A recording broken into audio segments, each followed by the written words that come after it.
In this video, we're going to talk about the restriction setting on the iPad. I've had parents come to me in the past asking me what they can do to help protect their child on their iPad, where it's a little easier if you're familiar with a laptop or a desktop. People have asked me about spyware, and besides the fact that I personally don't believe in putting spyware on a child's computer, the spyware that I have found online requires jailbreaking your iPad, which will completely void your warranty. And, besides the ethical issue there. If you have an iPad that is not 3 or 4G, they're strictly a Wi-Fi, another thing you can do is simply use your internet filter. And if you don't have an internet filter, you can talk to your internet service provider and they can help you with that. And you could set some restrictions on the iPad itself, and that's what we're going to look at. I am in the settings area of the iPad in general, and on the right hand side you see the word restrictions, and to the right of that you see that the restrictions are turned off. In order to access the restrictions, I'm going to tap the word restrictions. And the first thing I have to do is say, yes, I want to turn on restrictions. So I will tap Enable Restrictions, and I will create a code. If you have a code that you use to turn on the iPad, do not use it here.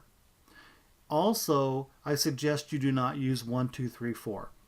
Those are the first two things the child will try and use to access the restrictions. The restrictions codes and the codes to turn on the iPad are not the same thing. Your child could retain the code to turn on the iPad and to use the iPad, but not have the code to edit the restrictions. So let's look at this first section. This first section is allow. What do we want to allow? For example, right now everything is turned on. We want to allow Safari. We want to allow the camera and FaceTime, iTunes, and all that lovely stuff. If you turn any of these off, that app or that setting will disappear.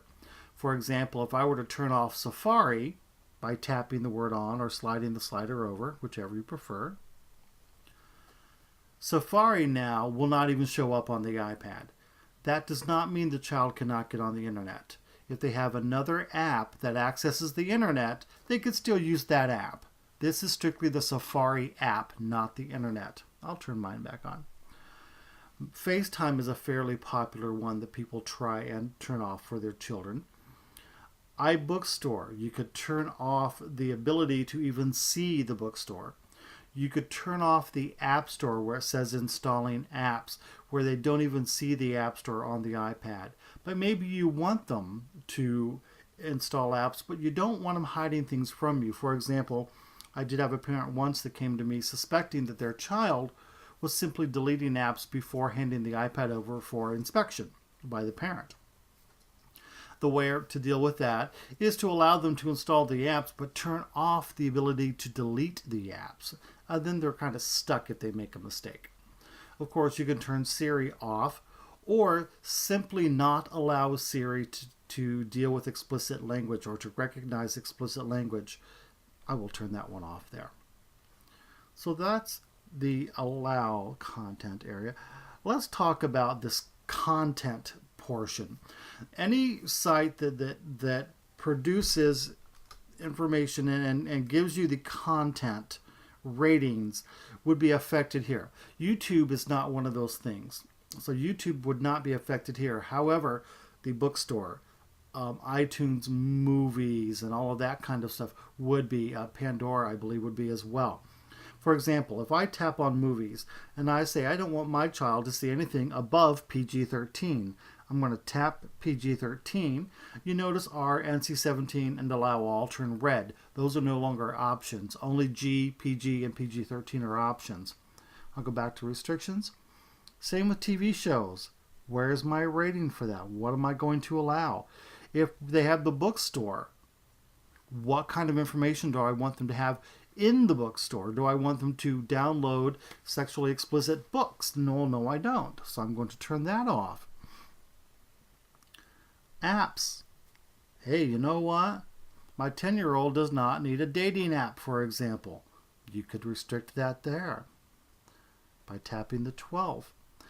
You turn off in-app purchases. A lot of apps are free, and a lot of apps that are free try to get you to purchase things within the app themselves. You could turn that off, especially if the kids had the password and it's tied to your credit card. And then, of course, they require a password.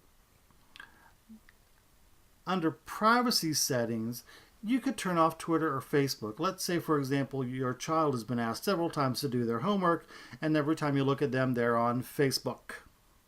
You could turn off Facebook here. Okay, and you could also allow changes to the accounts. Can they manipulate the accounts or not? Can they manipulate the volume?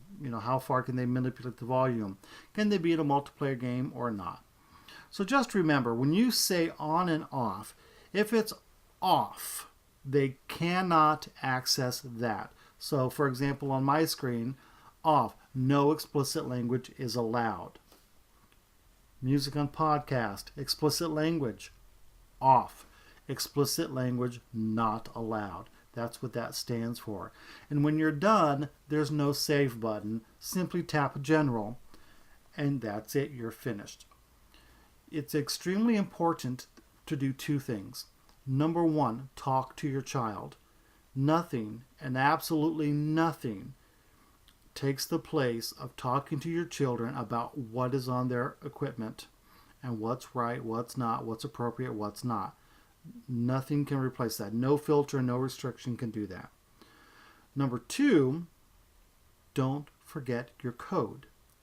If you come back 3 weeks later and decide to turn something else off or turn it back on, if you do not remember the code you used to enable the restrictions, you're not getting in. It's not going to happen. The only way to get in is then to wipe the iPad completely and start as if it were a new device. So you need to remember your code. I strongly suggest you do not write it down and store it somewhere your child could find.